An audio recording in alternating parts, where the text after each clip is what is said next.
24 గంటల్లోనే కథ అడ్డం తిరిగిందా అనే సందేహం కలిగించింది భారత్ స్టాక్ మార్కెట్. ఉన్నపళంగా కుప్పకూలిపోయింది. దానికి కారణాలు లేకపోలేదు. అనుకున్నట్లే నిన్న దిగ్గజ కంపెనీ చేసుకున్న వేల కోట్ల విలీన ఒప్పందం రద్దయింది. ఈ స్టాక్ మరుసటి రోజు భారీగా పతనమవుతుందని నిపుణులు అంచనా వేయగా అదే జరిగింది. అయితే ఆ అంచనాల్ని మించి ఇప్పుడు స్టాక్ మార్కెట్ కుప్పకూలుతోంది. 10%, 20% కాదు, ఒక్క రోజులోనే ఏకంగా 30% పడిపోయింది. ఎందుకలా జరిగింది?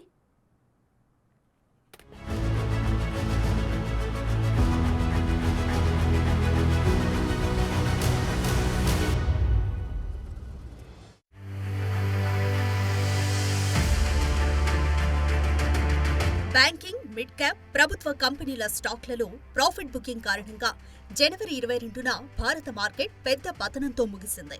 నేటి సెషన్లో స్మాల్ క్యాప్ షేర్లు భారీగా నష్టపోయాయి. మార్కెట్ ముగిసే సమయానికి సెన్సెక్స్ 1053 పాయింట్లు పతనమై 70,370 వద్ద, నిఫ్టీ 333 పాయింట్లు పతనమై 21,238 పాయింట్ల వద్ద ముగిశాయి. అలాగే మార్కెట్ క్యాప్లో 8 లక్షల కోట్లు క్షీణించింది. నేటి ట్రేడింగ్లో బ్యాంకింగ్ స్టాక్స్లో భారీ పతనం కనిపించింది. బ్యాంక్ నిఫ్టీ 2.26% వద్ద 1043 పాయింట్లు నష్టపోయింది. దీంతో పాటు auto, IT, FMCG, metals, media, energy, consumer durables, oil and gas రంగాల షేర్లలో భారీ క్షీణత కనిపించింది. హెల్త్ కేర్, ఫార్మా రంగ షేర్లు మాత్రమే లాభాలతో ముగిశాయి. మిడ్ క్యాప్, స్మాల్ క్యాప్ షేర్లు కూడా భారీ పతనంతో ముగిశాయి. సెన్సెక్స్లోని 30 స్టాక్స్లో 5 షేర్లు గ్రీన్లో ముగియగా 25 నష్టాల్లో ముగిశాయి. 50 నిఫ్టీ స్టాక్స్లో 10 లాభాలతో, 40 నష్టాలతో ముగిశాయి. గ్లోబల్ మార్కెట్లు, బ్యాంకులు, చమురు, గ్యాస్ స్టాక్లు, ఎఫ్ఎంసీజీ, మెటల్స్లో సానుకూల పరిణామం ఈ ప్రతికూలతకు దారితీసినట్లు తెలుస్తోంది.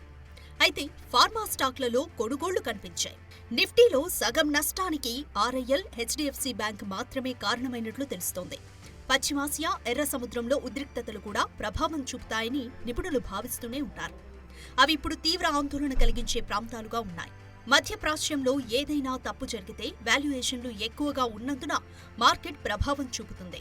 అందువల్ల ఆశాజనకంగా ఉన్నప్పటికీ పెట్టుబడిదారులు జాగ్రత్తగా ఉండాలని నిపుణులు హెచ్చరిస్తున్నారు. కాగా సెన్సెక్స్, నిఫ్టీలలో ఈ రోజు పతనం వెనుక 6 అంశాలు ప్రధాన కారణంగా తెలుస్తున్నాయి. డిసెంబర్ త్రైమాసిక ఫలితాల నుంచి వచ్చిన నిరాశ తర్వాత ప్రారంభమైన డిప్ను కొనుగోలు చేయడానికి ఇన్వెస్టర్స్ సుముఖత చూపకపోవడంతో హెచ్డిఎఫ్సి బ్యాంక్ షేర్లు మరో 3% పడిపోయినట్లు తెలుస్తోంది. దీనితో హెచ్డిఎఫ్సి బ్యాంక్ ఈ రోజు నష్టానికి 1/3వ వంతు హెవీవెయిట్ కౌంటర్ మాత్రమే కారణమైంది. ఇక హెచ్డిఎఫ్సి బ్యాంక్ మాత్రమే కాదు, నిఫ్టీ బ్యాంకు కూడా 2% పడిపోయింది. ఐడిఎఫ్సి ఫస్ట్ బ్యాంక్ షేర్లు 6.5% పడిపోయాయి. తర్వాత IndusInd bank, PNB, AU small finance bank, ఎస్బీఐలు కూడా ఇదే కోవలో కొనసాగాయి. దీంతో పాటు భారతదేశపు అత్యంత విలువైన కంపెనీ రిలయన్స్ ఇండస్ట్రీస్ కు చెందిన షేర్లు 2% పడిపోయాయి. నేటి పతనంలో రెండవ అతిపెద్ద కంట్రిబ్యూటర్ ఇదే. గ్లోబల్ బ్రోకరేజ్ సిటీ ఆర్ఐఎల్ కు చెందిన ఇటీవలి outperformance risk or reward మరింత బ్యాలెన్స్డ్ గా ఉంటుందని పేర్కొంటూ 2,910 టార్గెట్ ధరతో స్టాక్ ను న్యూట్రల్ రేటింగ్ కి తగ్గించింది. దీని Q3 ఫలితాలు విస్తృతంగా ఇన్లైన్లో ఉన్నాయి. ఇక IOC, HPCL, Adani total gas, oil India, ONGC, BPCL 4-6% మధ్య బద్దలవడంతో ఇతర చమురు, గ్యాస్ స్టాక్లలో కూడా అమ్మకాల ఒత్తిడి కనిపించింది. ఈ పతనానికి మరో మూల కారణం యాజమాన్య నిబంధనలపై సెబీ వైఖరి. విదేశీ బ్యాంకులు, ఆఫ్షోర్ ఫండ్ మేనేజర్లలో కొంత భాగం ఒత్తిడి ఉన్నప్పటికీ గడువు కంటే ముందే నిబంధనలను సడలించాలని మార్కెట్ల నియంత్రణ సంస్థ సెబీ ఫిబ్రవరి 1 నుంచి విదేశీ పెట్టుబడిదారుల కోసం కఠినమైన యాజమాన్య నిబంధనలను విధించవచ్చని ఇటీవలి నివేదికలు తెలిపాయి.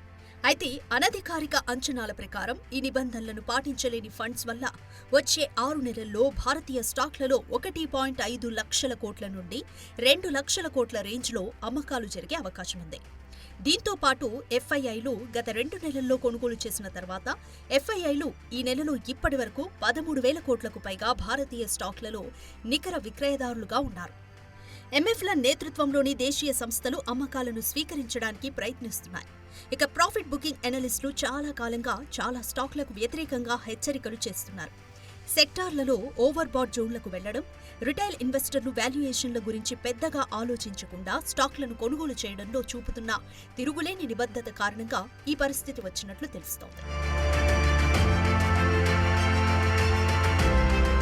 దిగ్గజ మీడియా సంస్థ జీ ఎంటర్టైన్మెంట్ ఎంటర్ప్రైజెస్ షేరు కుప్పకూలింది. మంగళవారం రోజు సెషన్ ఇంట్రాడేలో ఏకంగా 30% పతనమైంది. దీంతో 52 వారాల కనిష్ట విలువకు పడిపోయింది. జీ కంపెనీతో జపాన్కు చెందిన Sony Pictures Networks India Private Limited అతిపెద్ద డీల్ను రద్దు చేసుకుంటున్నట్లు ప్రకటించింది. ఇప్పటికే సదరు ఒప్పందం నోటీసులు జీ సంస్థలు పంపించింది. ఈ ఒప్పందం విలువ సుమారు 83,000 కోట్లు. దీంతో ఒక్కసారిగా ఇన్వెస్టర్లు భయాందోళనకు గురయ్యారు. జీ కంపెనీ భవిష్యత్తుపై నీలినీడలు కమ్ముకున్నాయి. ఇది మొత్తం స్టాక్ విలువపై ప్రభావం చూపుతోంది. ఒక్కరోజే స్టాక్ ధర 30% పడిపోవడంతో ఈ కంపెనీ మార్కెట్ విలువ కూడా 1,000 కోట్లు కోల్పోయింది. జీ ఎంటర్టైన్మెంట్ సంస్థలో మ్యూచువల్ ఫండ్ సంస్థలు కూడా విపరీతంగా పెట్టుబడులు పెట్టాయి. బీఎస్ఈలో అందుబాటులో ఉన్న షేర్ హోల్డింగ్ ప్యాటర్న్ ప్రకారం 2023 డిసెంబర్ వరకు దాదాపు 29 మ్యూచువల్ ఫండ్ కంపెనీలు ఈ సంస్థలో షేర్లను కలిగి ఉన్నాయి. ఈ కంపెనీలో మ్యూచువల్ ఫండ్ల వాటానే 32.49% కాగా 31 కోట్ల షేర్లున్నాయి. ఇవాళ స్టాక్ పతనంతో మ్యూచువల్ ఫండ్ కంపెనీలు దాదాపు 2,000 కోట్ల వరకు నష్టపోయినట్లు తెలుస్తోంది. మొత్తంగా జనవరి 22న భారత్ స్టాక్ మార్కెట్ మరోసారి భారీ పతనాన్ని చవిచూసింది.